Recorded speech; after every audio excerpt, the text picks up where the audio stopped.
Alléluia. Vraiment que le Seigneur Dieu bénisse chacun de nous. Et c'est encore un dimanche agréable que nous avons reçu de la part du Seigneur. C'est une grâce de savoir que Dieu est notre soutien. C'est une grâce de savoir que Dieu est notre appui. Nous bénissons l'Éternel Dieu. Nous sommes dans la saison des fils. Comme je l'ai dit, c'est le terme de cette année. Nous devons comprendre que la période que nous sommes en train de passer, c'est une période des fils. Et nous devons capitaliser cette période. Mais pas seulement la traverser, mais la vivre. Dieu ne nous parle pas seulement pour nous informer de comment sont les fils, mais il veut nous voir là-dedans, vivre en tant que des fils et bénéficier de ce que les fils doivent bénéficier. Dans la continuité de cette pensée, ce matin nous parlerons sur les héritiers et l'héritage. Les héritiers et l'héritage. C'est notre thème de ce matin.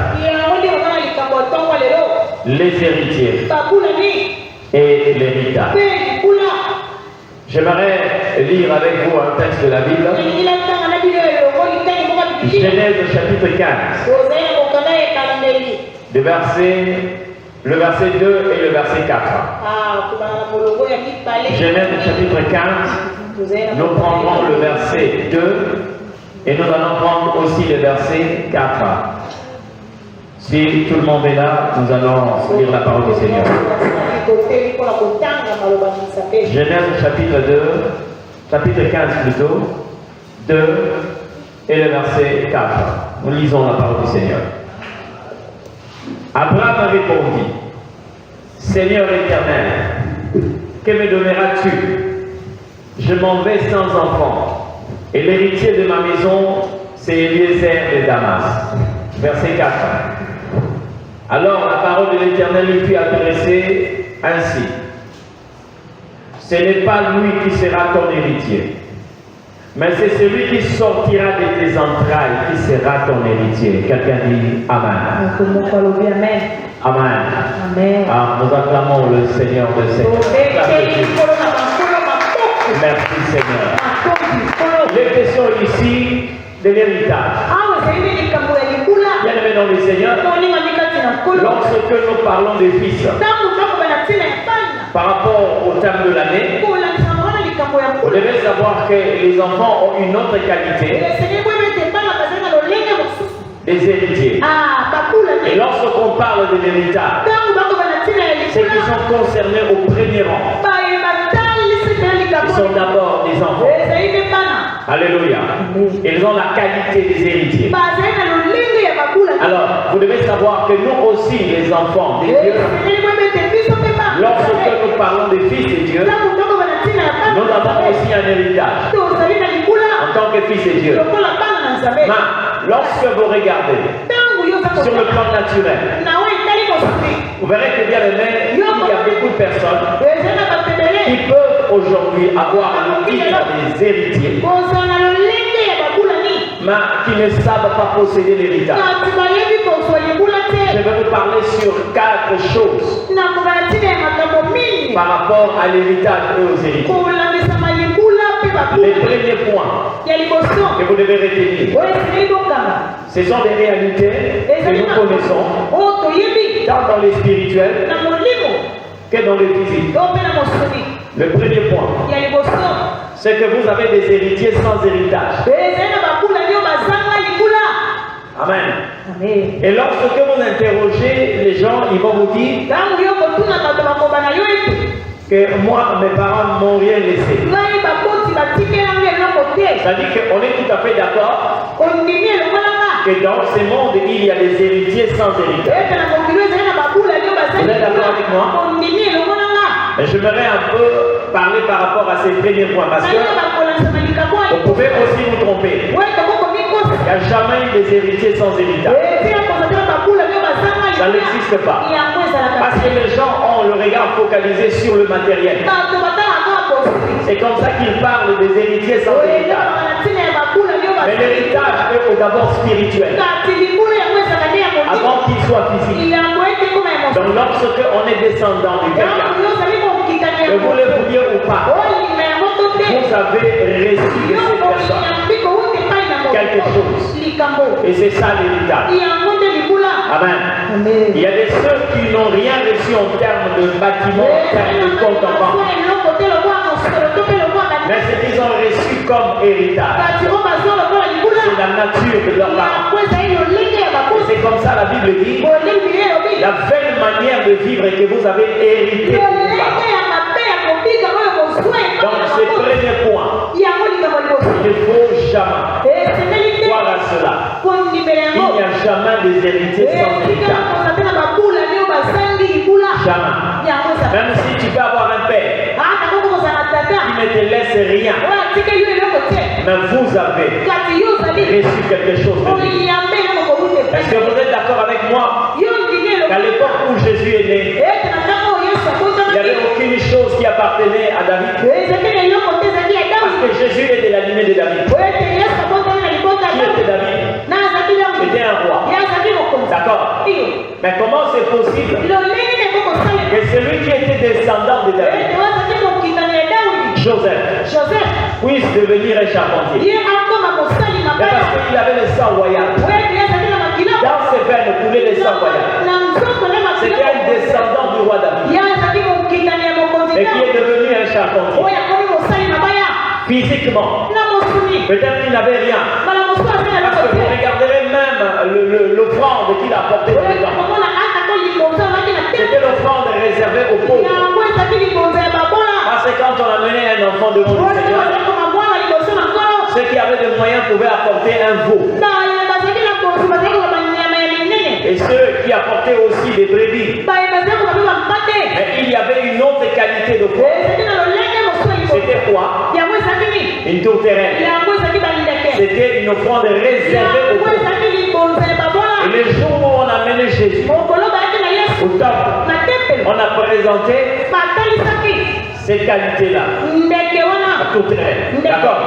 Donc ses parents, ceux qui jouaient le rôle de parents, n'avaient rien comme argent.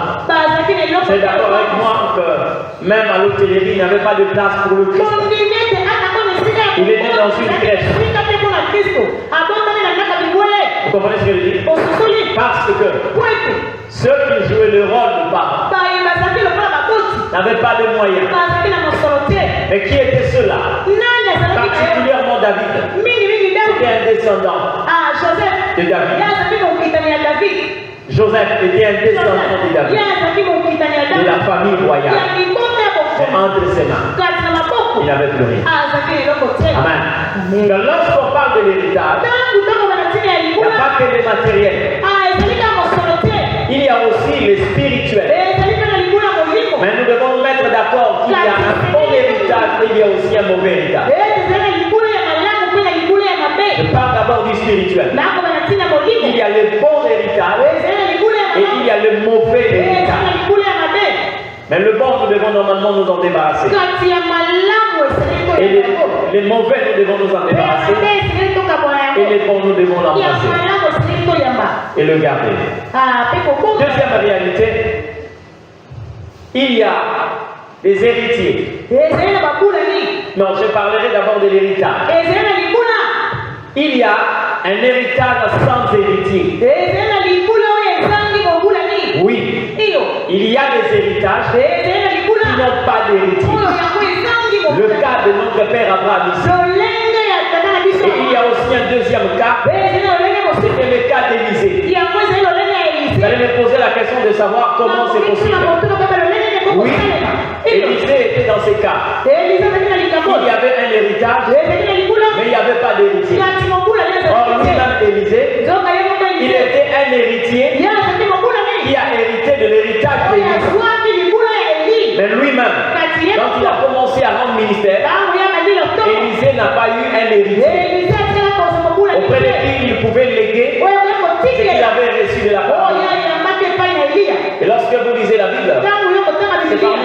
prophètes qui sont partis avec leur onction. Et comme il n'avait personne pour transférer cela, il était en train même d'opérer pendant qu'il était dans la mort. Et vous connaissez l'histoire de ces ossements d'Élisée qui avait redonné la vie à un mort.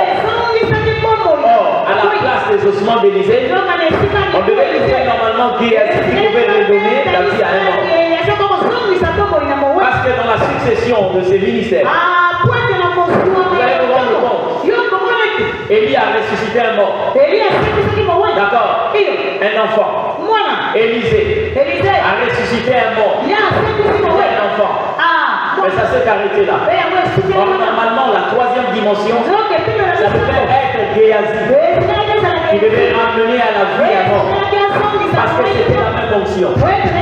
Mais comme lui l'a préféré, ça grippait au bien matériel et spirituel. Alors, celui qui était détenteur de cette onction est parti avec. Amen. Bien qu'il a hérité le matériel. Il a même détruit sa vie parce qu'il est devenu lépreux. Le troisième cas, c'est des héritiers indignes de l'héritage. Il y a des héritiers. Il y a l'héritage. Mais sauf que les héritiers sont indignes de l'héritage. Dans le physique, comme aussi dans l'esprit. Tu peux être un héritier, mais ta façon d'être, ta nature, te rend impropre à cet héritage. Tu peux être écarté de l'héritage. Et le quatrième point, c'est de trouver un héritage où on trouve des héritiers dignes de cet héritage. C'est là où le Seigneur Dieu nous veut. Et je vais parler par rapport à cela. Bienvenue dans le Seigneur. Vous devez reconnaître une chose. Lorsque nous parlons de l'héritage, est-ce que vous êtes d'accord avec moi que vous êtes un héritier? Hein? Qui est héritier ici? Je parle ici du spirituel d'abord. Qui est sûr être un héritier? C'est pas moi qui le dis, hein, c'est un texte de la Bible. Je vais vous le lire. Hein. Romains chapitre 8, verset 17. La Bible dit ceci. Or, si nous sommes enfants, nous sommes aussi héritiers. Héritiers de Dieu et co-héritiers de Christ. Si toutefois nous souffrons avec lui, afin d'être glorifiés avec lui, je repose la question. Qui est sûr d'être héritier de Dieu? Qui est sûr d'être héritier de Dieu?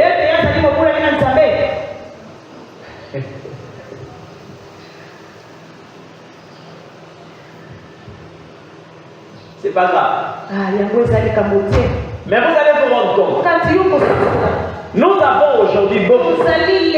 Et ceux qui se disent héritiers de Dieu, même moins de ceux qui jouissent de cet héritage. Parce qu'il ne suffit pas seulement de déclarer que moi je suis héritier de Dieu. Mais vous devez bénéficier, jouir de cet héritage. Or, si vous voyez ceux qui se déclarent être héritiers, mais ne pas jouir de cet héritage, il y a deux choses. Soit ils ne le sont pas, soit ils ne connaissent pas cet héritage. Parce que bien aimé, quelqu'un peut appartenir à une famille par exemple. Et on vous dit que non, papa avait des biens. Mais le bien que vous n'avez jamais vu, le bien que vous ne connaissez pas. Vous pouvez même quelquefois passer devant votre propre parcelle ne sachant pas que c'est votre parcelle. Vous pouvez même venir louer dans votre propre parcelle ne sachant pas que c'est votre parcelle. C'est comme ça dans les spirituels. Beaucoup de personnes aujourd'hui qui ne jouissent pas de l'héritage de Dieu, soit ils ne le sont pas, soit ils ne connaissent pas l'héritage dont on parle. J'aimerais poser à quelqu'un la question de savoir: est-ce que vous connaissez l'héritage?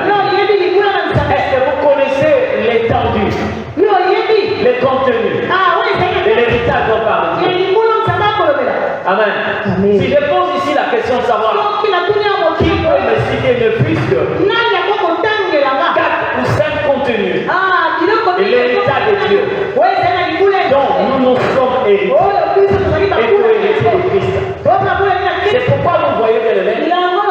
Plusieurs sont loin de l'héritage de Dieu.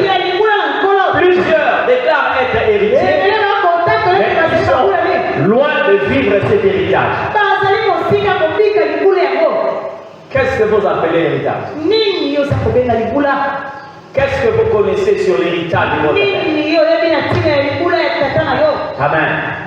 Mais il y a un document qui signale l'héritage aux héritiers.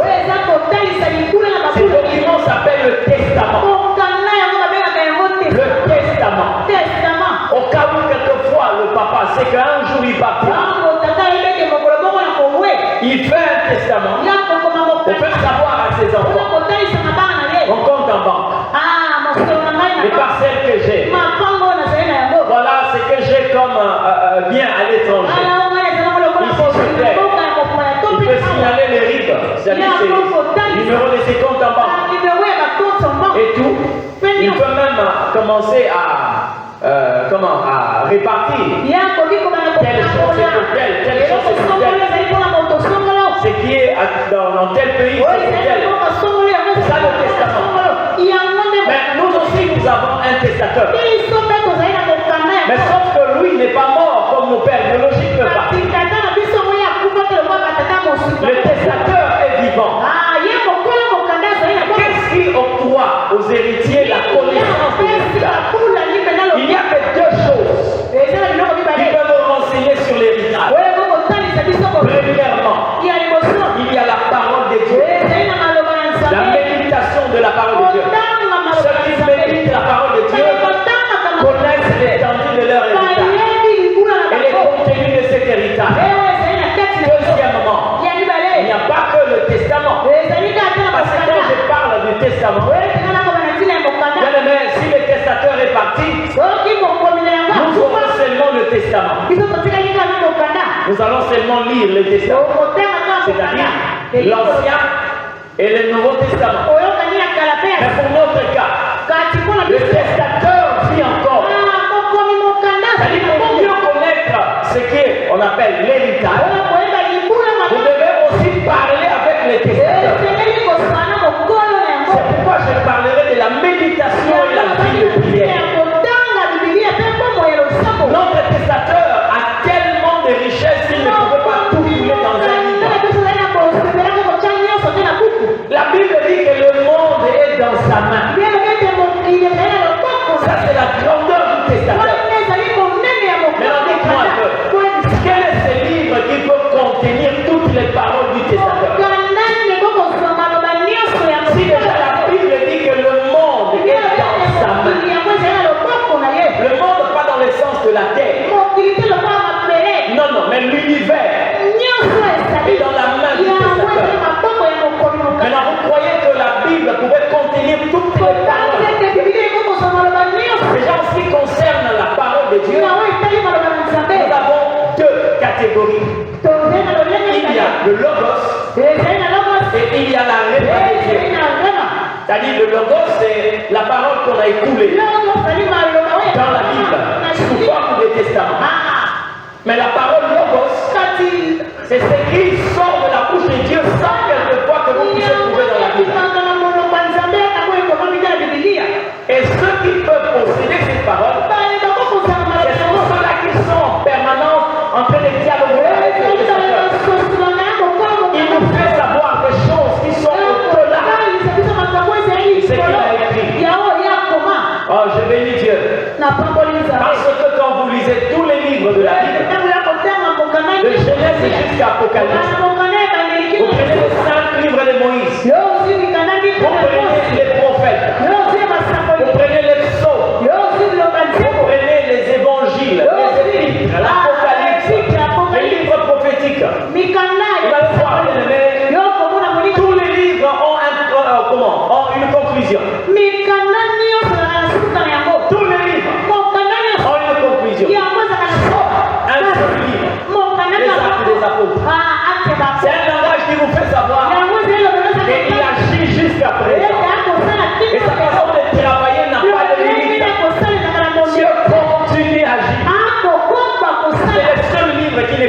à une conclusion.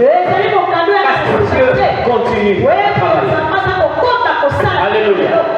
Comment saurez-vous votre héritage? Quel est votre héritage pour que vous puissiez le réclamer? Qu'est-ce que vous maîtrisez de cet héritage? Écoutez, je vais lire quelques versets. Parce que je suis fort convaincu.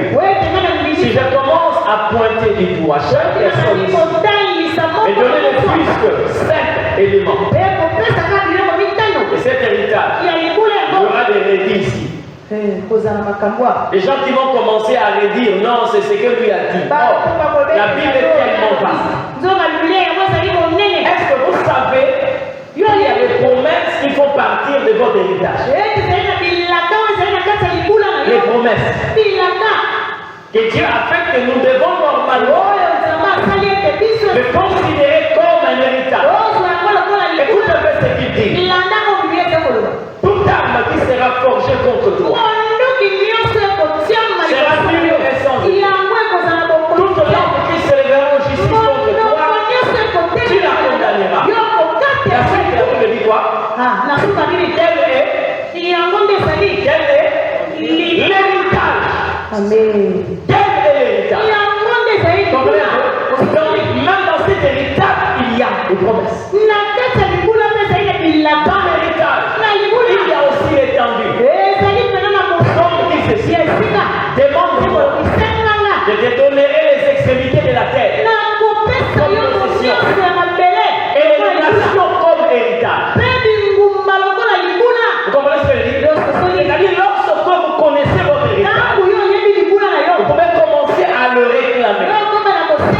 Je peux quitter aujourd'hui le Congo pour le Canada. Je suis dans le cadre de notre héritage. Parce que le Seigneur me dit, demande-moi, je te donnerai la terre pour possession et les nations comme héritage. Mais je ne vais pas ici ouvrir une brèche pour commencer à citer. Ça, c'est ce que vous devez normalement faire. Amen. Connaître votre héritage. J'ai une nièce. J'ai une nièce. Si vous allez chez eux, c'est son père. N'essayez pas de porter un habit qui ressemble à l'habit de sa maman. N'essayez pas de porter une sandale qui est comme la sandale de sa maman. Ne portez pas un sac qui ressemble à celui de sa maman.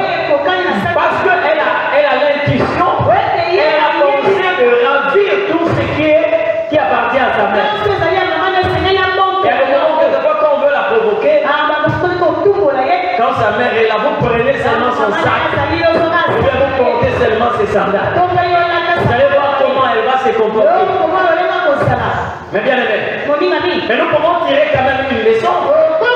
Là, parce que nous aussi, nous sommes des héritiers. Et nous devons savoir réclamer notre héritage.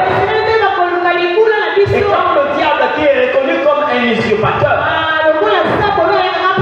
fait usurper quelque chose qui nous appartient, les héritiers conscients réclament leur héritage et ils chassent l'usurpateur.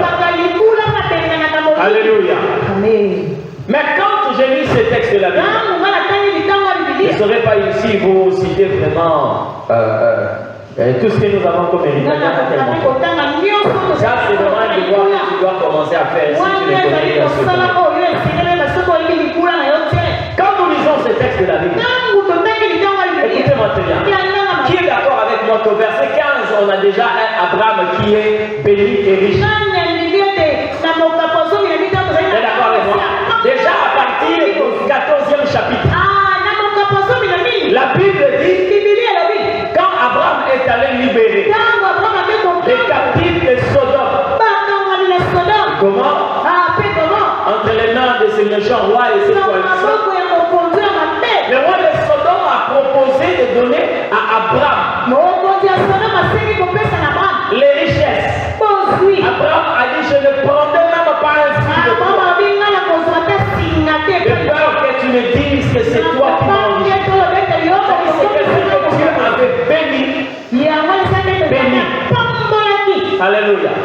Mais écoutez ce qu'il dit.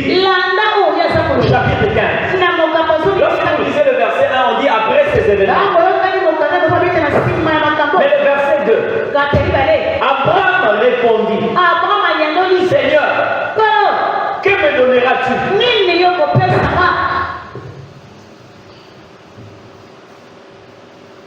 C'est une question.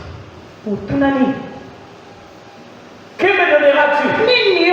Abraham fait allusion à quoi? Mais parce que déjà au retour de cette guerre, il a rencontré Melchisedec, le roi de Salem. Il a dit béni soit l'Éternel, qui a livré ce roi entre tes mains. Abraham a quelque chose en lui, il sait que c'est Dieu qui l'a enrichi, c'est Dieu qui lui a donné la victoire devant une coalition de 5 rois. Abraham les a battus à plat couture. Et il a libéré tous les captifs, y compris son neveu Lot et sa famille. Mais là, il dit à Dieu, que me donneras-tu? Tout ce que tu as là, tout ce que je fais pour toi, tu me poses cette question. C'est comme si Abraham était en train d'ignorer tout ce que tu as fait dans sa vie. Non, regardez la suite. Abraham n'est pas en train de déconsidérer les richesses. Abraham n'est pas en train d'ignorer ce que l'Éternel a fait dans sa vie. Mais ce qu'il précise par la suite, c'est-à-dire quand il dit que me donneras-tu, cela ne veut pas dire qu'Abraham n'a pas un héritage. Non, il a un héritage. Il peut léguer aux héritiers. Sauf que par la suite, Abraham comprend, malgré tout ce qu'il a, et il n'a pas d'héritier. Amen. Malgré tout ce qu'il a, il n'a pas d'héritier. C'était ça le problème d'Abraham. Et il dit à Dieu, que me donneras-tu? Parce que là, je m'en vais sans héritier. Ça veut dire quoi? Bienvenue dans le Seigneur.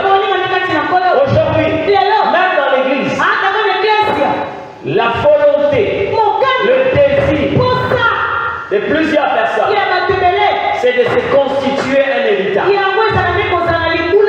Et vous allez voir, bien aimé, lorsque Dieu est en train d'assurer vos héritiers, quelquefois les gens ne témoignent pas. Mais quand ils ont l'héritage, ils peuvent passer devant pour témoigner. Parce qu'à un certain moment, l'homme est devenu tellement matérialiste. Mais Abraham a compris. On ne peut jamais avoir un héritage sans héritage. Une manière de détruire votre héritage, c'est de détruire vos héritiers. Et c'est comme ça que vous voyez plusieurs personnes quelquefois être bornées. Ils ne voient que d'un seul œil. Bien, tu peux prospérer sur le plan financier, matériel. Mais quand tu restes focalisé sur ces choses, d'un autre côté, le diable peut commencer à détruire tes héritiers pendant que ton héritage est en train de prospérer. C'est pas ça. Pendant que ton héritage prospère, tes héritiers sont détruits. Parce que pour le diable, la manière de détruire votre héritage, c'est de pas seulement en attaquant votre héritage, mais il peut attaquer vos héritiers. Avec de mauvais héritiers, vous allez perdre votre héritage. Je vous ai relaté ici une histoire. On ne l'a pas dit, mais nous avons vécu ça comme ça. Hein? Des héritiers indignes. Et comme là, c'était l'ami de mon père. Il y a eu beaucoup d'enfants. Il y a eu 5 femmes, si vous voulez. Mais il y a un groupe de ses enfants qui avait pris une grande parcelle. C'était une concession. Là, il y avait 4 portes. 2 niveaux. 2 niveaux. Grande maison. 3 chambres salon. 3 chambres salon. Débarras. 3 chambres salon, débarras et tout. Et de l'autre côté, il y avait une grande maison. Et 2 chambres salon. Vous savez quoi? Ils avaient un camion. Un camion qui allait faire un accident. Maintenant, il fallait envoyer quelque chose pour dépanner ces véhicules et que ces véhicules rentrent. En même comme ça, ils n'avaient pas d'argent. Parce que tout ce qu'ils avaient comme argent, la location, dès qu'ils avaient l'argent, ils le bouffaient. Maintenant, ils se sont retrouvés devant une situation où ils ne pouvaient pas intervenir. Qu'est-ce qu'ils ont fait? Ils ont détolé une maison où il y avait un locataire.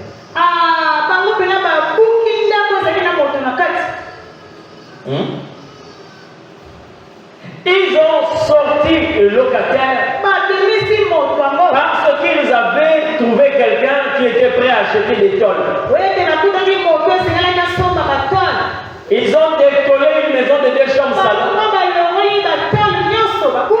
Ils ont vendu, mais l'argent n'était pas suffisant.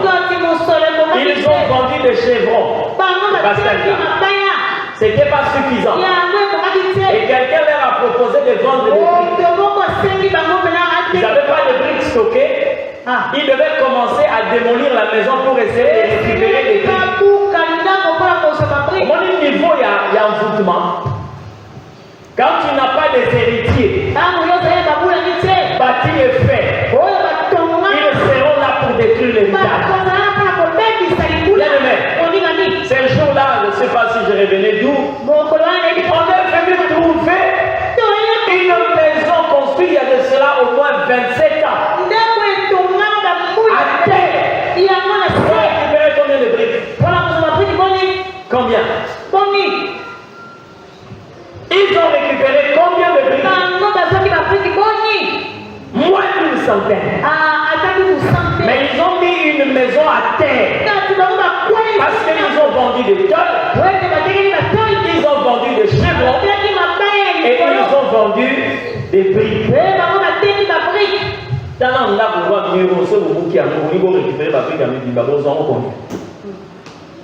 Tu vois la qualité des héritiers. Compte pour l'héritage. C'est comme ça que le diable a lancé une guerre contre les héritiers. Contre tes héritiers. C'est-à-dire les enfants. Amen. Contre les enfants. Parce qu'il sait c'est par le moyen de ses enfants qu'il a détruit ton héritage. Je vais continuer, mais lève-toi d'abord, nous allons prier. Je vais ici parler aux parents. Tu vas commencer à prier. Et que toute attaque contre tes héritiers soit neutralisée dans le nom de Jésus. Toute attaque contre tes héritiers soit neutralisée par la puissance du nom de Jésus. Oui, même si tu n'as pas encore d'enfant, il peut y arriver aussi. Et l'ennemi installe quelque chose dans ton sein pour essayer de neutraliser tes héritiers. Alors prie, même quand tu n'as pas encore d'enfant. Prie qu'aucune machine, qu'aucune chose soit placée en moi, de manière à donner à mes héritiers une nature corrompue. Et laisse d'abord commencer à prier. Avant que je ne continue, prie d'abord pour les héritiers.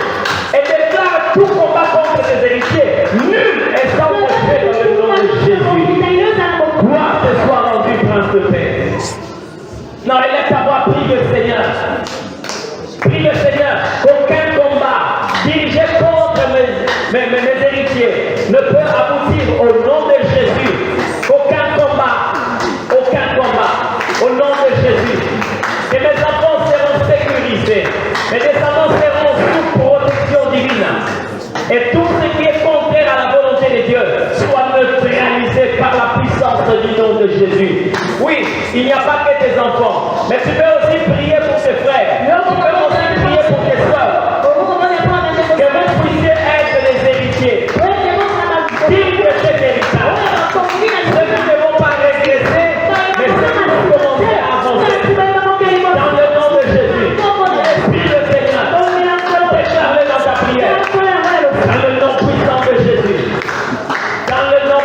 de Jésus. Je pleure ta grâce, Jésus. Je pleure ta main puissante. Je fais ici recours à un héritage. Tu as parlé en disant que toute arme qui sera forgée contre toi sera annulée sans effet. Père, je prie contre toute attaque qui vise mes descendants, qui vise mes héritiers, que cela soit neutralisé par la puissance du nom de Jésus. Ainsi nous t'avons prié, Père, au nom de Jésus-Christ de Nazareth. Amen. Acclame le Seigneur. Mettons-nous bien. Une manière pour le diable de détruire l'héritage, c'est en attaquant les héritiers.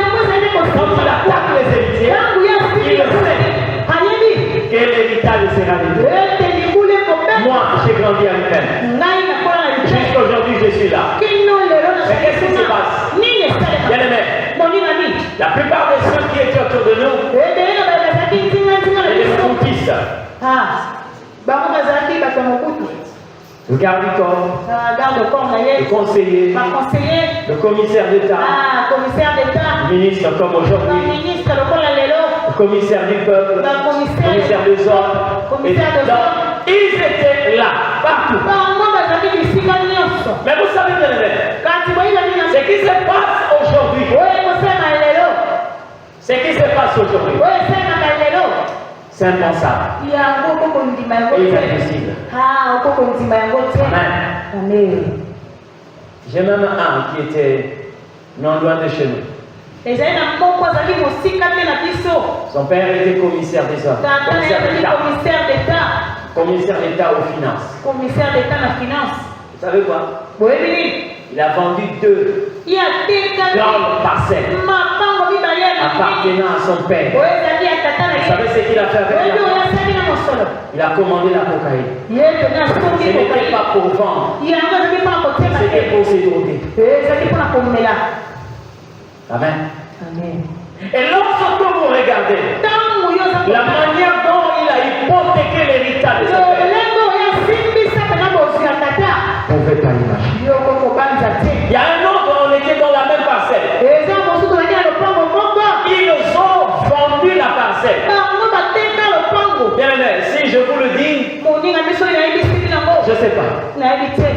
Donc la personne qui a acheté la parcelle, comment elle faisait? Elle amène des pantalons jeans. Voilà, je suis en train de vendre et tout. Alors, vous pouvez prendre pour...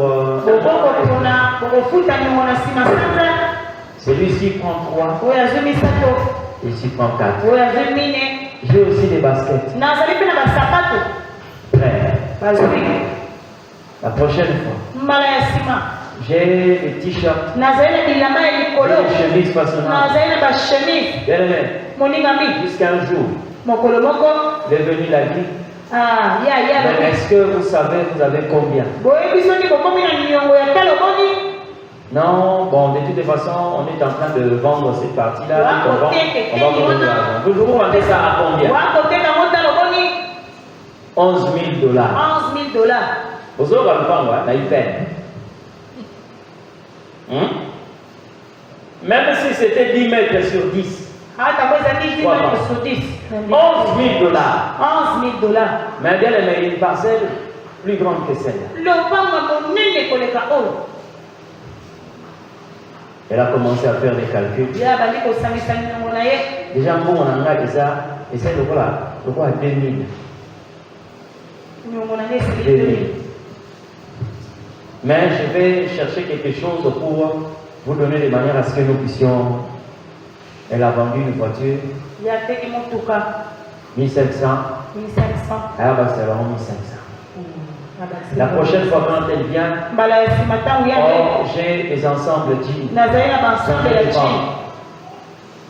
2. Donne-moi un ensemble noir. Mais prends aussi des bleus. Là, ça se fait. Et c'est pour moi, je prends 2. Lui aussi prend 2. Elle faisait écrire. Elle me voilà, on fait ça par 5 000 € et tikala. C'est pas moqué.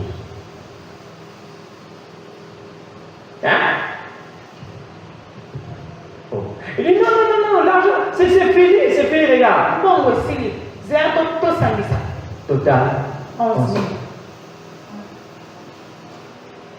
Jusqu'aujourd'hui. Et au moment où nous sommes en train de vous parler, que Dieu ne pardonne, je ne m'en moque pas. Mais je suis en train de vous enseigner comment est-ce que le diable fait détruire l'héritage en attaquant les héritiers. Au moment où on a dit, Badouana bazolala na kati ya mutuka papa na bango ya tika na Selimba. Mais ils avaient plus de 6 parcelles. Plus de 6 parcelles.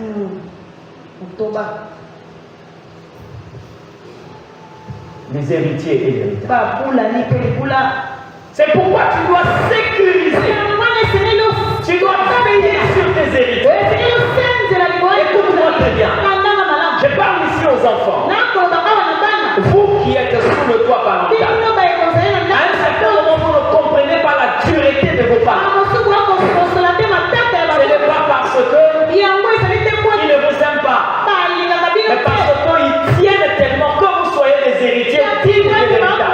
C'est pourquoi ils ont décidé de faire. Moi, pour les enfants, quels soient ceux qui sont spirituels, ceux qui sont biologiques, je ne badine pas. Parce que je sais, si je commence à vous gérer comme Élie, avec gérer ses enfants, vous pouvez vendre l'arche de l'Éternel. Si je commence à vous élever comme des gens qui ne prennent pas conscience du danger, celui qui est en train de tirer sur les héritiers, demain après demain, vous allez vous retrouver dans la rue. Et vous pouvez tout dissiper. Mais lorsque le tuteur, le géniteur, est en train d'appliquer une discipline de fait, c'est pour vous empêcher de ne pas vous comporter comme tout le monde. Aujourd'hui, tel que je suis là, quand j'ai dit merci au Seigneur, après j'ai dit merci à mes parents. Parce qu'ils ne m'ont pas rendu la vie facile pendant que j'avais la pensée d'être libre. Ils savaient ce qu'ils faisaient. Mais aujourd'hui, nous sommes en train de marcher tel que le Seigneur le veut. Vous comprenez ce que je dis? On n'a jamais touché à la cigarette ni à l'alcool. Regardez l'âge que j'ai. Je n'ai jamais connu une boîte de nuit. Je n'ai jamais joué des jeux d'argent, des jeux d'argent.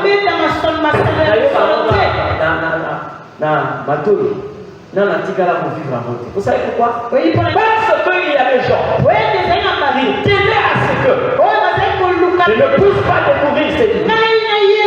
Et aujourd'hui, ça m'a aidé. Je sais comment marcher. Alléluia. La discipline qu'on donne aux héritiers, c'est pour sécuriser l'héritage. Alléluia. Sécuriser l'héritage. Abraham est en train de dire à Dieu, que me donneras-tu? Mais Dieu lui a déjà tout donné. Et regardez la manière dont Job était dérangé. Comment est-ce que Satan est arrivé à toucher les héritiers de Job? Vous savez pourquoi? Là où vous lisez la renommée de Job, sa réputation, et il y a quelque chose que la Bible n'a pas mentionné. On dit qu'il y avait un homme parmi les fils de l'Orient. Il était riche. Il craignait Dieu. Un homme de bien. Il s'est détourné le mal. Et il était considéré parmi les fils d'Orient. Le témoignage de Job s'arrête là. On n'a pas parlé de sa femme, mais on n'a pas parlé de ses enfants. Et j'ai compris par là. Et c'est là où le diable est entré.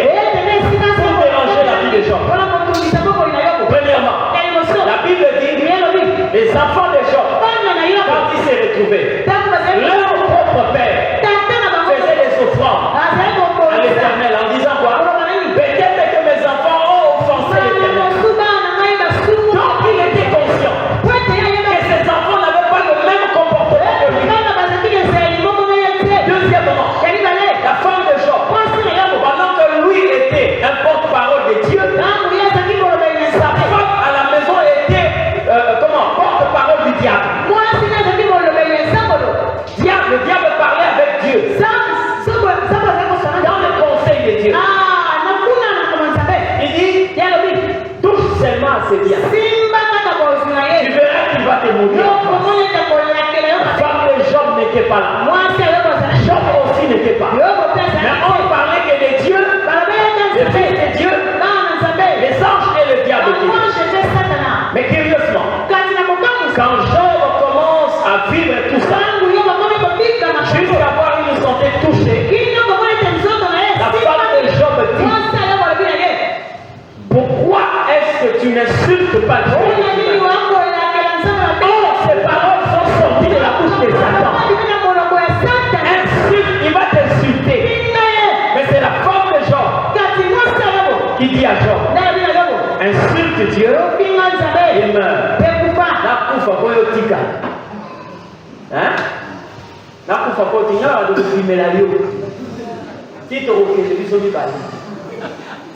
Quand tu me pousses à la mort, pour qu'il me reste entre-temps. Ce jour-là, tu as dit, rien ne nous séparera de la mort. Daniel. Elle est où la sœur? Elle est où? Ah. Faut t'asseoir. Maman, quand les sika tata zali. Au moment où le frère Daniel a modéré le long de la moto Moussous. Parce que là, il n'est pas en train de modérer en tant que célibataire. Là, il est complet. Amen. Là, il est complet. Amen. Lorsque Job est en train de dire, femme, tu es insensé. Nul je suis sorti du ventre de ma mère. Lui, j'ai rentré dans le sein de la terre.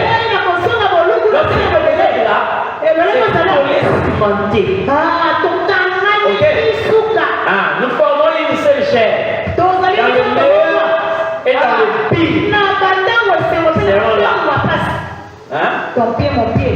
Ok. Moto abala kilobi. On m'a accueilli ce qu'on a eu au nom de Jésus. Mais nous étions un. Nous étions un. Comment est-ce que la femme de Job peut parler à Job? Insulte Dieu et meurt. Ne sois pas parmi ceux-là qui peuvent avoir une vie spirituelle prospère, une vie financière prospère, mais un foyer problématique.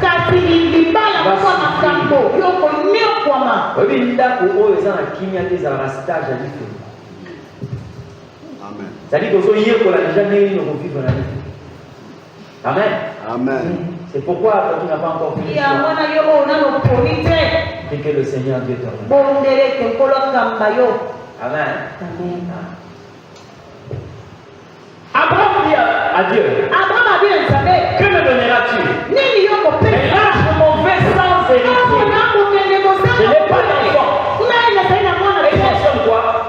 Il dit, Eliezer de Damas sera mon héritier. Vous connaissez Eliezer? Eliezer, c'est un serviteur réputé par sa fidélité. Non fidèle. Abraham avait plusieurs serviteurs. Mais il était réputé par sa fidélité. Dis-moi un peu. Pourquoi Dieu ne l'a pas accepté? Pourquoi Dieu n'a pas dit oui? Oui, parce qu'Abraham a demandé que sa maison soit Eliezer. C'est un serviteur fidèle. Et Dieu lui dit, Abraham, je t'ai appelé. Vous savez pourquoi Dieu a dit non? Qui peut me le dire? Qu'est-ce que Dieu a fait?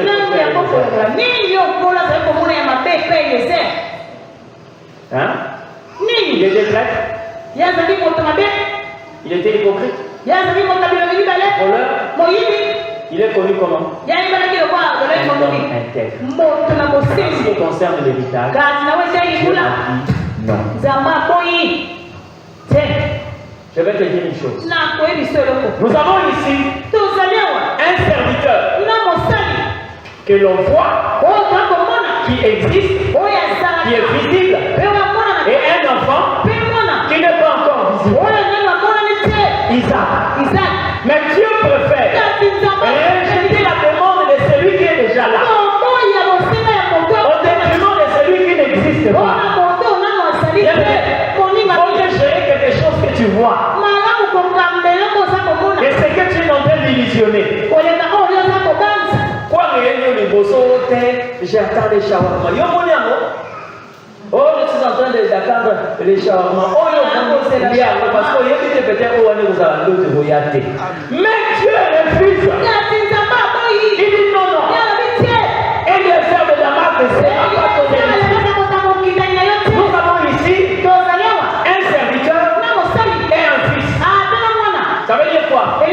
J'ai parlé ici pourquoi plusieurs personnes dans l'église qui se réclament être des dieux, mais ils ne jouissent pas de l'héritage de Dieu. Parce que quand vous vous approchez comme étant des serviteurs, le serviteur ne peut pas hériter. Si vous voyez un serviteur hériter, c'est qu'il a d'abord la qualité de fils. C'est comme ça que la Bible dit, j'aurai compassion de vous.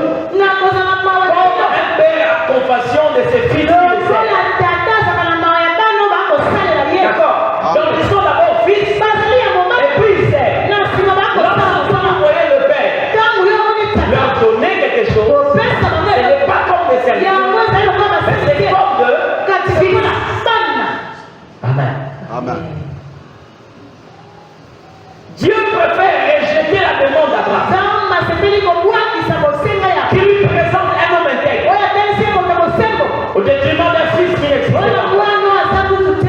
C'est pourquoi, bien aimé, en tant que serviteur, vous aurez droit à un salaire, mais vous n'allez pas pénétrer dans l'héritage. Dieu peut payer. Abraham pouvait payer Eliezer, mais il ne pouvait pas lui faire entrer dans l'héritage. Amen. Mais vous savez quoi? Quelquefois, vous vous réjouissez d'un salaire que Dieu vous a donné, mais vous n'avez pas encore bénéficié de l'héritage. Vous savez, l'héritage n'a pas besoin de vos sueurs. L'héritage n'a pas besoin de votre sueur.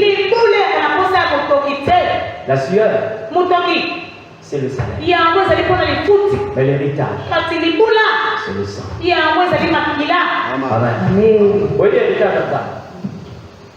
Pourquoi est-ce qu'aujourd'hui, beaucoup de personnes sont loin de bénéficier de cet héritage? Parce qu'on s'approche beaucoup plus comme des serviteurs. Mais la qualité de fils est quelquefois excessive. C'est pourquoi on bénéficie du salaire.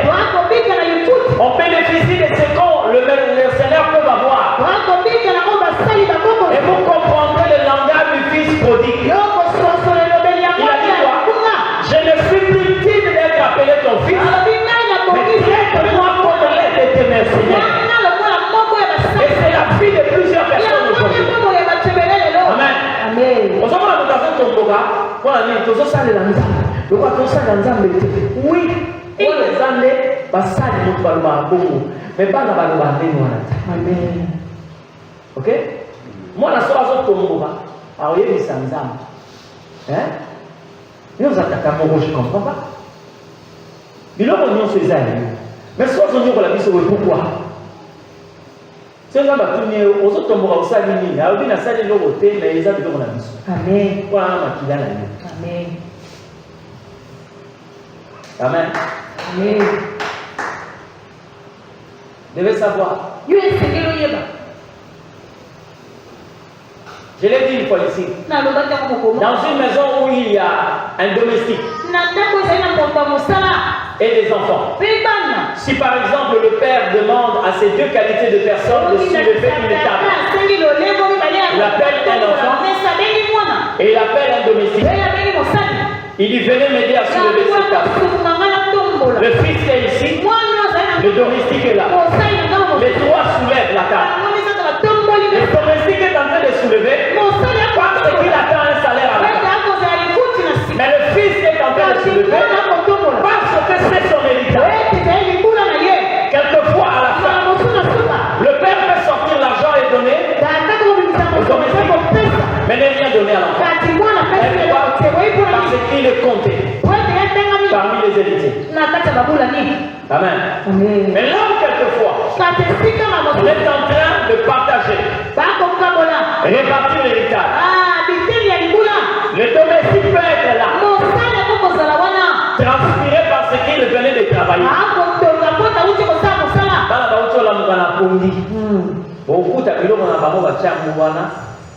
mais domestique a un côté parce qu'il s'agit de l'héritage. Alléluia. Amen. Je m'en vais sans enfant. Et l'héritier de ma maison, c'est celui qui sortira de tes entrailles. C'est celui-là qui sera ton héritier. Je vais te parler sur comment posséder un héritage. Quels sont les éléments qui nous mettent en possession de notre héritage? Quand le Seigneur Dieu dit, celui qui sortira de tes entrailles, il parle de quoi? Il parle de la nature. C'est-à-dire un véritable héritier doit avoir la nature de son géniteur. Amen. Il doit avoir la nature. Non seulement la nature, mais il doit aussi avoir le sang de celui qui est en train de réclamer comme étant son géniteur.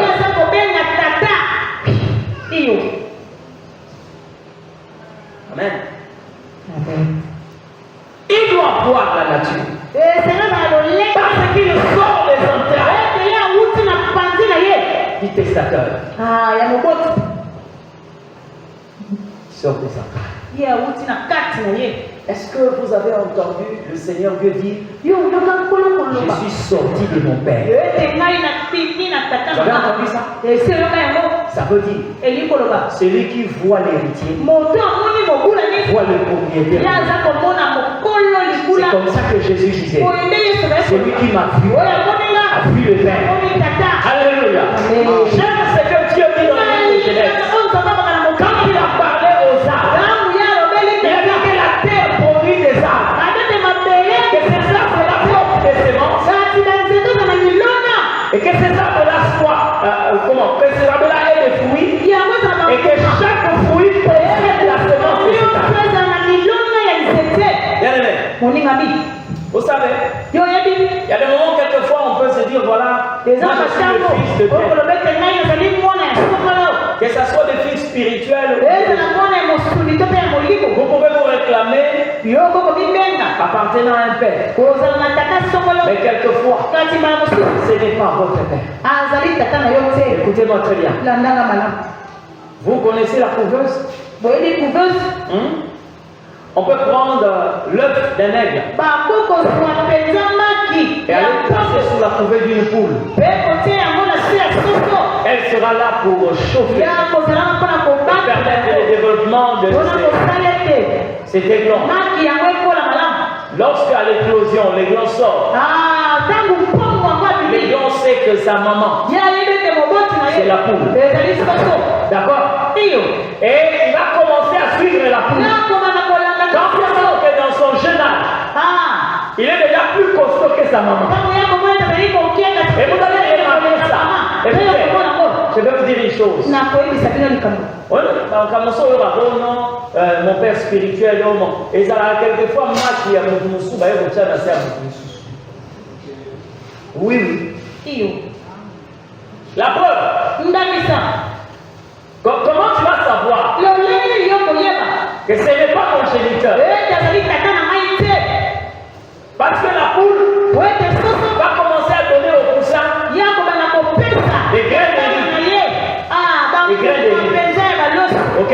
Il va donner au poussin quelquefois des petits grains, des morceaux d'arachide et tout.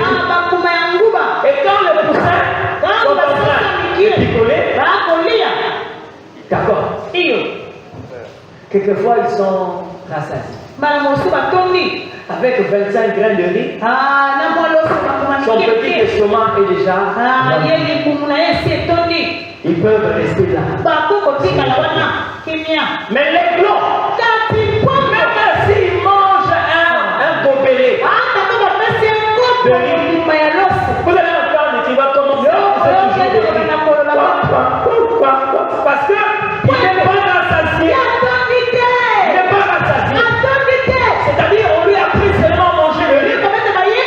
Mais à l'intérieur de lui, il y a l'ADN qui lui demande de manger la chair. Mais comme la maman qui est devant,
il ne mangeait que ce que la canne était en train de manger.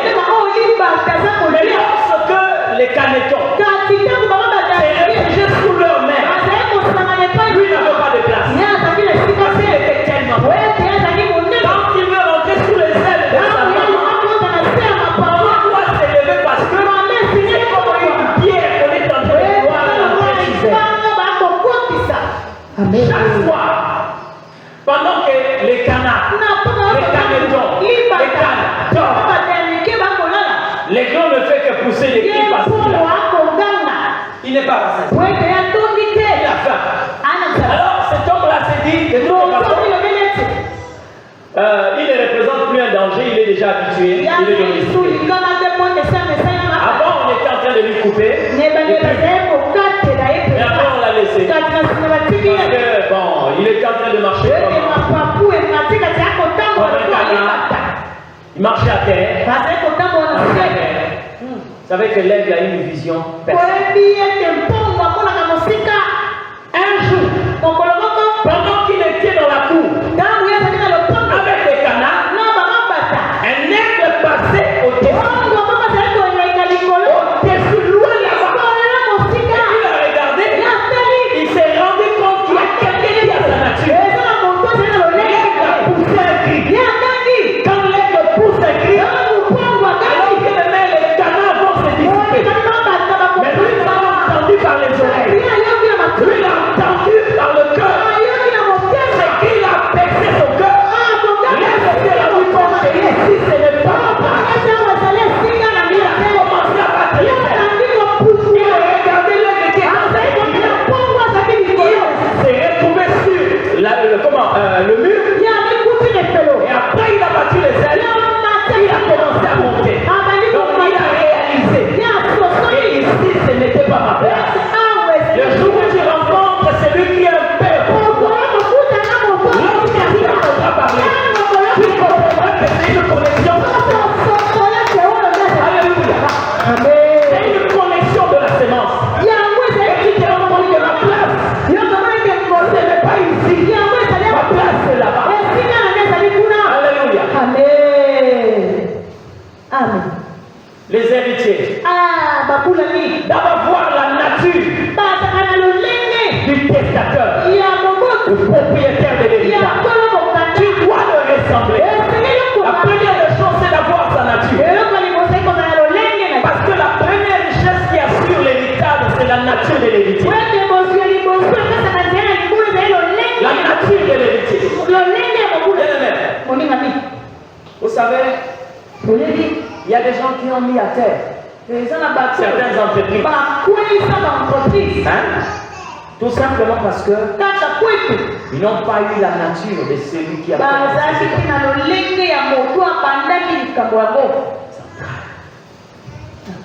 les entrailles. La deuxième des choses, c'est le sang. Vous connaissez le sang? La vie est dans le sang. C'est dans le sang. Il y a trois choses qui peuvent faire de sorte que les héritiers réussissent et qu'ils excellent dans leur héritage. Trois choses. Premièrement, c'est la nature de celui qui est père. Deuxièmement, c'est le sang. Troisièmement, c'est l'esprit de ces pères-là. Trois choses. Comprenez ce que je dis? Vous savez, dans l'église, hein, nous avons des plus grands problèmes. Pourquoi? Parce qu'il y a des gens qui peuvent se retrouver à l'église,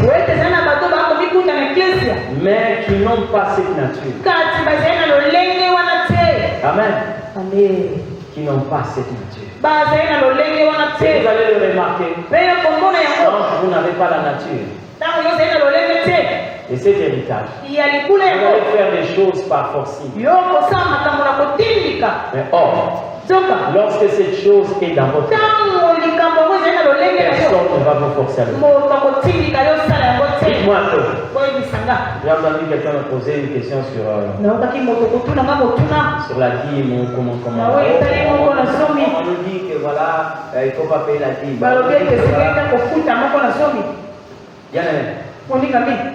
Qui a lu un enseignement sur la dîme avant Abraham? Certains disent que non, c'est la loi. Est-ce que Abraham a vécu pendant Abraham? Non, je vous pose la question. Abraham a vécu pendant Abraham?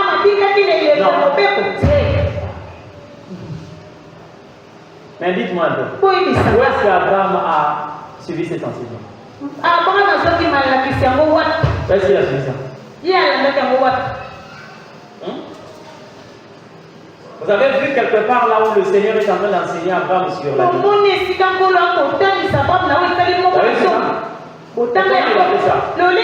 Parce qu'il y a des choses qui sont dans notre nature. On ne le force pas. On ne le force pas. Amen. On ne le force pas.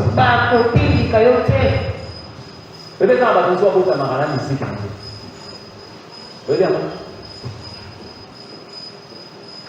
Donc pendant que toi tu es en train de chanter de manière à bousiller tes cordes, ne force pas. C'est quelque chose qui est dans ça. Amen. C'est quelque chose qui est dans ça. Maintenant, que fait Jésus pour assurer notre héritage? La première des choses, pour que nous puissions réellement être les héritiers de Dieu, co-héritiers de Christ. Est-ce que vous êtes d'accord avec moi que Jésus avait la nature du Père? Est-ce que vous êtes d'accord avec moi que l'héritage c'est pour ceux qui ont le même sang? Vous êtes d'accord avec moi? Est-ce que vous certifiez là que Jésus avait les sangs du Père? Est-ce que vous êtes sûr que Jésus avait l'esprit du Père? Maintenant vous allez comprendre la raison de la Pâque. Jésus appelle ses disciples. Il leur fait asseoir. Il leur dit ceci.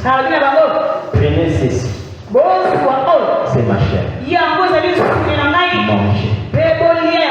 Est-ce que vous connaissez ces combats-là? Hein? Donc il y a le combat de la chair, de l'homme et de la chair. Selon vous, dans ces combats-là, quelle est la chair qui peut? Hein? Parce que la nature de l'homme, c'est dans sa chair. La nature de l'homme, c'est dans sa chair. Jésus prend maintenant sa chair. Il le donne aux hommes. Prenez ceci de ma chair. Il n'a pas donné cette chair pour remplir notre estomac. C'est comme ça que Paul dit. C'est lui qui a faim. Il aille manger chez lui.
J'aimerais